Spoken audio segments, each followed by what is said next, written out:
The Galactic Summons. The message arrived at Earth's Deep Space Monitoring Station Epsilon on what would have otherwise been an unremarkable Tuesday. Lieutenant Commander Aisha Kapri had been 19 hours into her 24-hour shift when the signal analysis algorithms flagged something unprecedented. At first, she assumed it was another glitch, the kind that periodically plagued the station's aging equipment. But as she ran the standard diagnostic protocols, her hands began to tremble. "This can't be right," she whispered, her coffee forgotten as she stared at the impossibly regular pattern dancing across her screens. The signal wasn't random noise or stellar background radiation. It was structured, deliberate, and undeniably artificial. And it was coming from a location where no human spacecraft had ever ventured.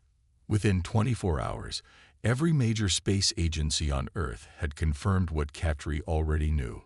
Humanity had received its first verified extraterrestrial communication. Within 48 hours, linguists and cryptographers had determined that the message contained mathematical patterns that served as a foundation for translation. And within 72 hours, Commander Elena Reyes was summoned to the United Earth Defense Council's underground headquarters beneath Geneva. Reyes stood at rigid attention before the semicircle of grim-faced officials, her midnight black tactical uniform contrasting sharply with the sterile white of the council chamber.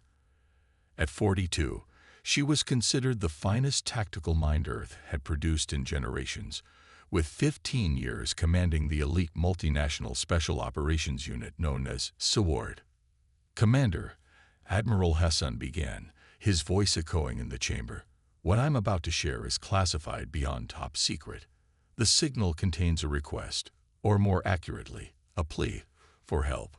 The holographic display between them flickered to life, showing a three-dimensional representation of what appeared to be a star map. "They call themselves the Galactic Coalition," the Admiral continued, "a confederation of 17 spacefaring species, and according to their message, they're losing a war against something they call the Voidborn." Reyes studied the projection, her expression revealing nothing. "And they contacted us for what purpose, exactly? Earth barely has interplanetary capabilities. We're hardly in a position to offer technological assistance to species that can communicate across interstellar distances." "That's the fascinating part, Commander." This came from Dr. Eliza Chen, Earth's leading xenobiologist. "They don't want our technology. They want our warriors." A puzzled murmur ran through the chamber. "More specifically," Chen clarified, "they want you and your kind." The rest of the briefing left Reyes with more questions than answers, but one thing became abundantly clear. Whatever these aliens were fighting had them desperate enough to seek help from a species that hadn't even colonized its own solar system yet. 3 days later, a vessel of impossible dimensions and configuration appeared in Earth orbit, defying every law of physics Earth's scientists understood. Its arrival was concealed from the general public through a hastily fabricated story about experimental atmospheric testing, but those with the highest clearances knew the truth. The coalition had come to collect their requested aid. The alien emissary called itself Exanteric. Standing nearly 8 feet tall with iridescent scales and 4 articulated arms, it addressed the hastily assembled Earth leadership with the help of a translation device that converted its harmonic vocalizations into crisp, British-accented English. "We have observed your species for some time," Exanteric explained, its secondary arms making graceful, supplementary gestures that seemed to add emotional context to its words. "While technologically primitive by galactic standards, humans possess a quality that has become exceedingly rare in the evolved species of our coalition." "And what quality would that be?" Reyes asked, unable to mask her skepticism. "Unpredictability," the alien replied. "Creativity in conflict. The capacity to make decisions that defy logical optimization." The creature's multifaceted eyes seemed to focus particularly on Reyes as it continued. "The Voidborn are a collective consciousness that operates on perfect computational logic. Their strategies are flawless, their tactics without error. They have decimated our forces because they can predict our responses with 99.8% accuracy." Dr. Chen leaned forward. "And you think humans would be different?" "We know you are," Tan Tarek confirmed. "Your military history is filled with victories that should have been statistically impossible. Your greatest commanders regularly achieved success by violating established tactical doctrine. Put simply, humans often do what makes no logical sense, and somehow prevail because of it." The meeting lasted for hours as the alien detailed the void-born threat, entities that existed partially in normal space and partially in what it called the quantum substrate. They consumed worlds by converting all matter into computational resources, expanding their hive mind's capabilities with each conquest. When the briefing concluded, the United Earth Defense Council voted overwhelmingly to accept the coalition's request. Humanity would send its best, not thousands, but a carefully selected 100. Quality over quantity, each chosen for their record of tactical innovation and unpredictable decision-making under pressure. Commander Rise was given 48 hours to assemble her team. "You're telling me," Lieutenant Jackson said, staring incredulously at Reyes in the secure briefing room of SWORD headquarters, "that aliens want us to fight their war because we're too stupid to be predictable." "I'd phrase it as too creative to be predictable," Rise corrected with the ghost of a smile. "But essentially, yes." Around the room sat 29 of Earth's finest special operations personnel, representatives from every major military power and several smaller ones. Russian Spetsnaz operators sat shoulder to shoulder with U.S. Delta Force, Chinese Snow Leopard commandos alongside British SAS. Traditional rivalries had been set aside in the face of an opportunity unprecedented in human history. "Our team will form the command nucleus," Rise explained. "The remaining 70 positions will be filled with specialists from various disciplines, not just combat operators, but unconventional thinkers from fields ranging from game theory to improvisational performance." "Improv actors." Captain Rodriguez, her XO, raised an eyebrow. "The coalition isn't just looking for people who can pull a trigger," Rice clarified. "They want humans who embody our species' knack for doing the unexpected." The selection criteria were developed jointly with Xanteric based on neurological profiles that indicate creative problem-solving under pressure. The next 48 hours passed in a blur of preparation, medical screenings, and crash courses in xenobiology. The 100 chosen individuals, the first Terran Expeditionary Force, were gathered at a remote facility in the Gobi Desert, their departure concealed under the guise of a multinational training exercise. Tan Tarek's vessel descended from orbit under cover of night, a shimmering construct that seemed to bend light around it. As humanity's warriors prepared to board, Rise addressed them one final time. "No human has ever set foot beyond our solar system," she said, her voice carrying across the assembled force. "No human has ever fought alongside alien allies or against alien enemies. There are no precedents, no established doctrines for what we're about to undertake." She paused, looking across the diverse faces of her command. "And that is precisely why we will succeed. The Voidborn expect logical, predictable responses based on established patterns. We have none. We will be the variable they cannot compute, the chaos factor in their perfect equations." Aboard the alien vessel, humanity's warriors were placed in stasis pods for the journey through what Xanteric called fold space. As the advanced technology induced a controlled hibernation, Commander Rice's last conscious thought was of Earth, beautiful and vulnerable in its isolation, still unaware of the cosmic conflicts raging among the stars, and of how humanity's first steps into that greater galactic community would be taken not as explorers or diplomats, but as warriors bringing something the advanced species of the coalition had somehow lost along their evolutionary path: the unpredictable brilliance of human innovation in battle.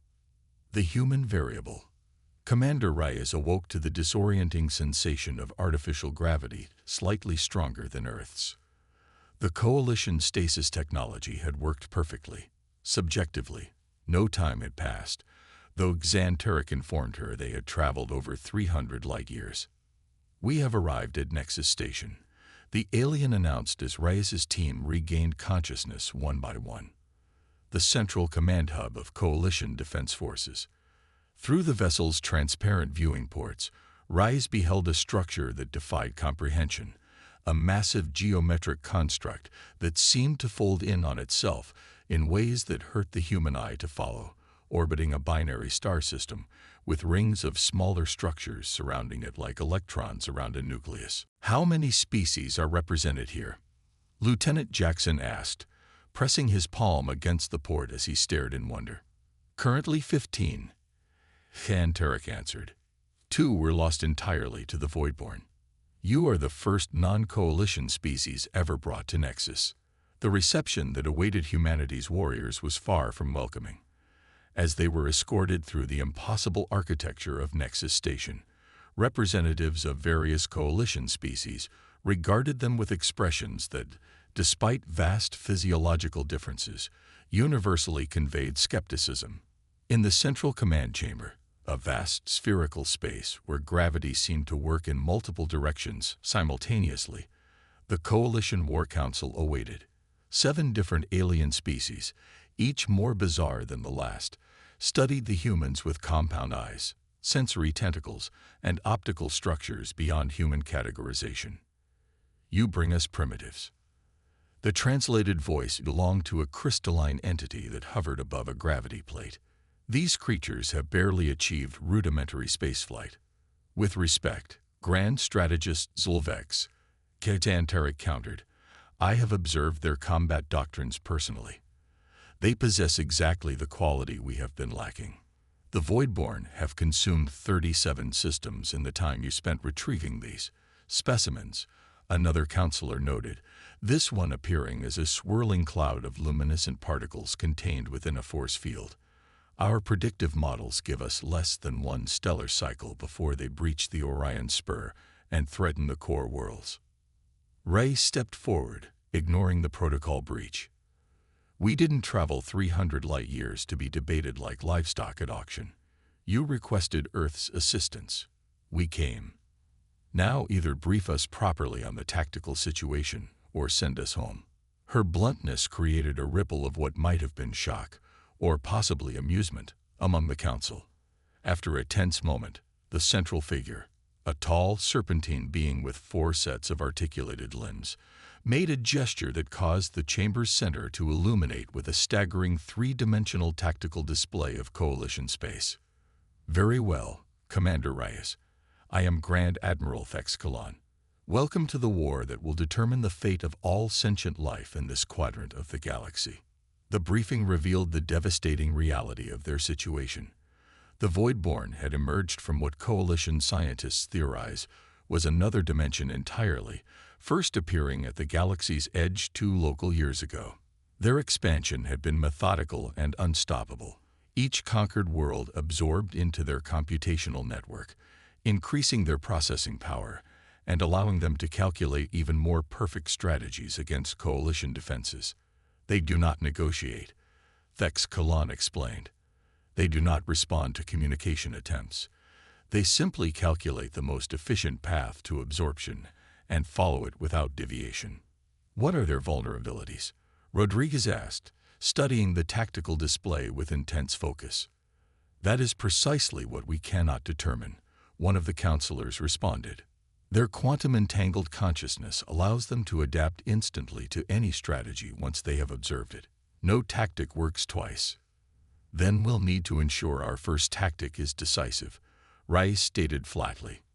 We'll need to see your weapons systems, combat training facilities, and everything you have on Voidborn response patterns. What followed was 3 intensive days of preparation as humanity's warriors familiarized themselves with Coalition technology. To the aliens' evident surprise, the humans adapted quickly, asking questions that often seemed bizarre or irrelevant to their hosts, but led to unexpected insights. You wish to deliberately introduce signal noise into the targeting systems. A Coalition weapons engineer asked incredulously as Lieutenant Choi, formerly of South Korean Special Forces, modified a particle lance. Controlled randomness, Choi explained. Perfect aim is predictable. A targeting system that occasionally misses its primary target might hit something the enemy doesn't expect us to target. Similar scenes played out across Nexus Station as humans applied their unique perspectives to coalition warfare doctrine. They created unpredictable patrol patterns, developed communication protocols with deliberate ambiguities, and modified defensive systems to occasionally deploy in seemingly illogical configurations. The coalition military leadership watched with a mixture of confusion and growing interest as training simulations showed a 23% increase in effectiveness against void-born attack patterns when human modifications were implemented. Their opportunity to test these theories in actual combat came sooner than expected. A coalition monitoring outpost detected void-born scouts entering the Lyra 12 system, a mineral-rich sector with 3 inhabited planets and a combined population of over 2 billion sapients. This will be their next major target, Grand Admiral Thex Kalan announced in the Emergency Council session. Our models predict a full invasion force within 36 standard hours. Then we'll meet them there, Rise declared. First Terran Expeditionary Force requests permission to deploy as the vanguard. The request generated immediate opposition from several counselors, but Santeric intervened. This is precisely why we brought the humans. Let them demonstrate their value. After heated debate, the council agreed, with conditions. The humans would be supported by a coalition battle group, but would have tactical autonomy to implement their unconventional strategies. If they failed, the coalition would retreat and sacrifice the Lyra 12 system, rather than risk further forces. Aboard the coalition cruiser designated as their command vessel, Reyes gathered her team leaders. This is it, she told them as the ship accelerated into fold space. Humanity's first interstellar battle, against an enemy that considers us nothing but computational resources waiting to be harvested. No pressure, Jackson quipped, but his expression was serious as he studied the holographic display of the Lyra system. We've divided our forces into 5 tactical units, Rice continued, each implementing a different aspect of what I'm calling the Chaos Doctrine. Unit Alpha will create the appearance of coalition standard tactics to draw their initial response. Units Bravo through Echo will then execute maneuvers specifically designed to contradict established logical response patterns. Captain Rodriguez nodded. We're not just being unpredictable, we're being anti-predictable. Doing exactly what the tactical situation suggests would be the worst possible move. Precisely, Rice confirmed.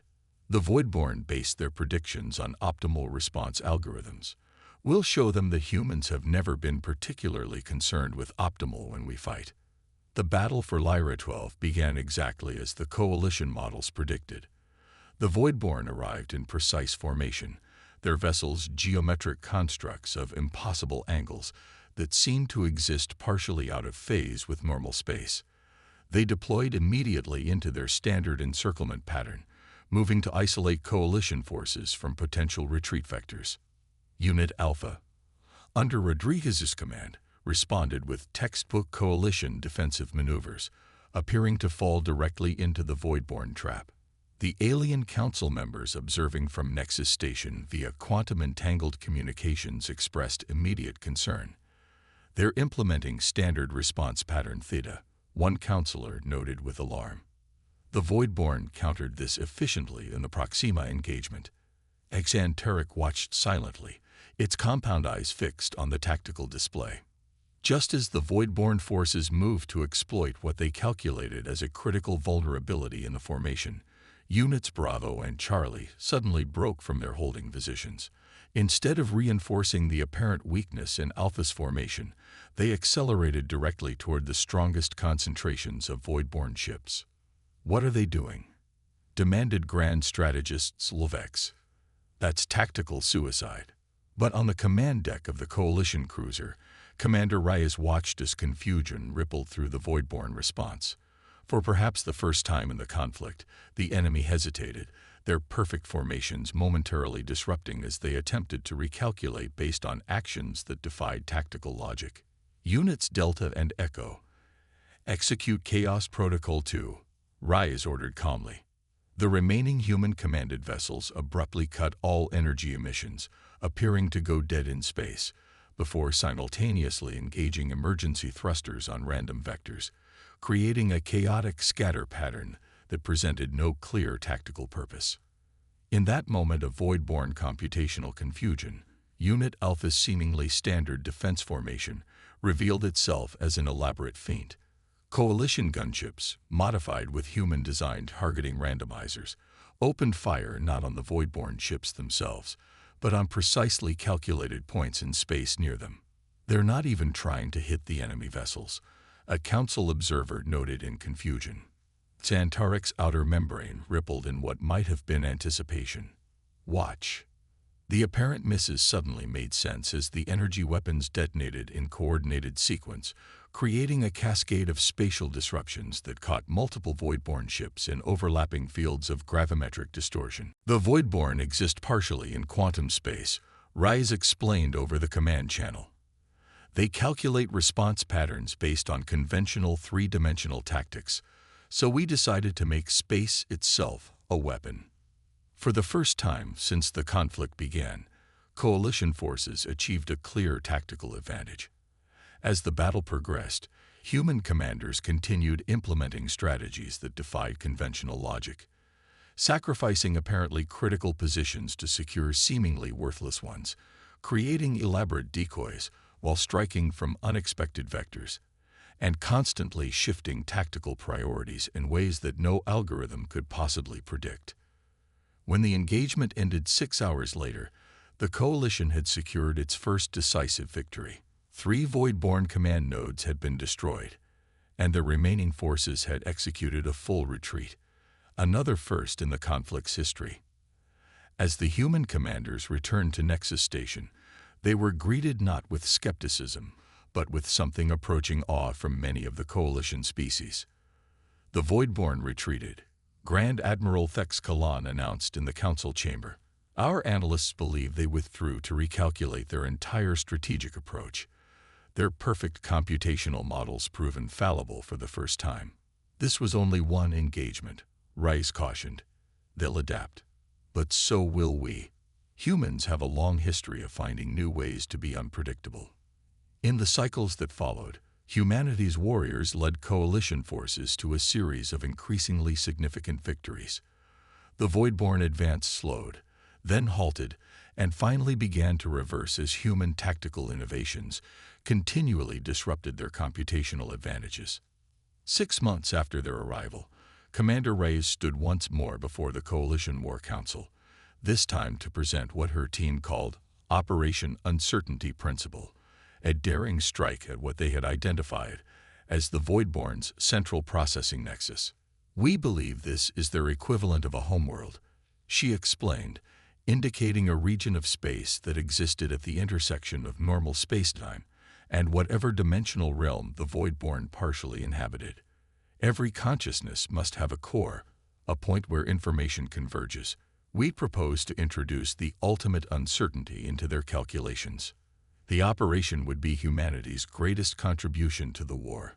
A carefully orchestrated sequence of tactical non-sequiturs, deliberate misinformation, and strategic contradictions, culminating in an attack that, by any rational analysis, should fail catastrophically. Its success would depend entirely on the Voidborne's inability to conceive of an enemy willing to implement a plan with such a high probability of disaster." As the Coalition Council debated the merits of this final desperate gamble, Xantarec approached Commander Reyes privately. "Whether this succeeds or fails," the alien said, "your species has already changed the course of galactic history. When the Council initially approved my mission to Earth, many believed I was grasping at cosmic dust. Now they understand what I saw in your species." "And what was that, exactly?" Rides asked. "The universe tends toward order and predictability," Xantarec replied. "Advanced civilizations often evolve toward perfect rationality and lose something essential in the process. Humans remind us that sometimes the most powerful force in existence is not perfect logic, but the willingness to defy it." 1 week later, Operation Uncertainty Principle launched. Its details would be studied in military academies across Earth for generations to come, but its essence was quintessentially human. A battle plan that succeeded precisely because it should have failed. When the quantum dust settled, the void-born threat had been neutralized, not destroyed entirely. Some escaped back to whatever dimensional realm they originated from, but their hold on coalition space had been broken decisively. In the aftermath, humanity was offered full membership in the Galactic Coalition, an unprecedented honor for a species that had yet to establish its own interplanetary colonies. More significantly, coalition representatives would be sent to Earth to establish formal diplomatic relations and share technologies that would accelerate human development by centuries. As the first Terran expeditionary force prepared to return home aboard a coalition vessel far more advanced than the one that had brought them, Commander Rice found herself on an observation deck, gazing out at the stars that now represented not just points of light, but worlds and civilizations humanity would soon come to know. "Ready to go home, Commander?" Rodriguez asked, joining her at the viewport. "Yes," she said thoughtfully, "but this isn't an ending. It's barely even a beginning. The Council is already talking about establishing a permanent human tactical advisory division," Rodriguez noted. "Apparently our chaotic thinking is now considered an essential strategic resource." Rice smiled slightly. "Imagine that. Humanity's first real contribution to galactic civilization is teaching hyper-advanced aliens how to think less logically." As the ship engaged its fold space engines for the journey home, Rice reflected on the irony. Humans had dreamed for generations of proving themselves worthy of joining a theoretical galactic community, usually by demonstrating their rationality, technological advancement, or peaceful intentions. Instead, humanity had earned its place among the stars by embracing its most primal characteristics: unpredictability, irrationality, and the willingness to take risks that defied all logical analysis. Perhaps, she thought, as Earth's solar system appeared on the navigational display, that was the greatest lesson of all. In a universe that inexorably moves toward order and predictability, humanity's greatest strength might always be its capacity for creative chaos. The galaxy would never be the same, and neither would humanity.